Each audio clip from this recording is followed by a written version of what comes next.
বন্ধুরা আসসালামু আলাইকুম। কেমন আছেন সবাই? আশা করি সবাই ভালো আছেন। এই মুহূর্তে দেশে অথবা বিদেশে যে যেখানে বসে চ্যানেলটি দেখছেন সবাইকে অসংখ্য ধন্যবাদ। চলুন দেখে নেই সাবান ছাড়া যেভাবে ফেস ক্লিন করবেন। সবার ত্বকের ধরন এক নয়।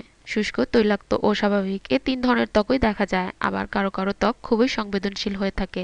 ত্বকের ধরন অনুযায়ী হতে হবে আপনার প্রসাধনীর ধরন। তেল নারকেল কিংবা বাদাম জলপাই তেল তুলায় নিয়ে মালিশ করে ত্বক পরিষ্কার করতে পারেন। তৈলাক্ত ত্বক যাদের তারা চাইলে তেলের সঙ্গে সামান্য পরিমাণ পানি তুলায় মিশিয়ে নিতে পারেন। ব্যবহার করতে পারেন ময়শ্চারাইজার জাতীয় লোশন কিংবা ক্রিম।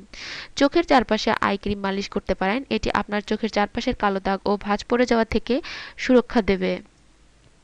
দুধ ও শসা ত্বকের যে কোনো সমস্যায় শসা খুবই উপকারী। শসার রস মূলত ত্বকে জমে থাকা ধুলোবালি, মৃত কোষ পরিষ্কার করে ফেলে দ্রুত। তাই মেকআপ তুলতে আপনি চাইলে শসার রস ব্যবহার করতে পারেন।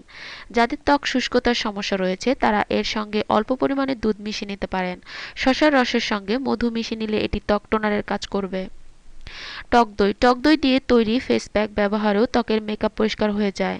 এর সঙ্গে ময়দা কিংবা চালের গুঁড়ো ও এক চিমটি হলুদ মিশিয়ে নিলে র্যাশের সমস্যা কমে যায়। বন্ধুরা, এটুকুই ছিল আমাদের আয়োজন। আমাদের এই আয়োজন শুধুমাত্র আপনাদের জন্য। আমাদের এই আয়োজন যদি বিন্দুমাত্র আপনার ভালো লেগে থাকে তাহলে অবশ্যই লাইক দিয়ে আমাদের উৎসাহিত করবেন আর শেয়ার করে অপরকে দেখার সুযোগ করে দিবেন। আর বন্ধুরা, আপনারা আমাদের সাথে থাকলেই আমরা আরো ভালো ভালো কাজ করার উৎসাহ পাবো। তাই প্লিজ আমাদের সাথে থাকুন, আমাদের চ্যানেলটি সাবস্ক্রাইব করুন। ভালো থাকবেন সবাই। আসসালামু আলাইকুম।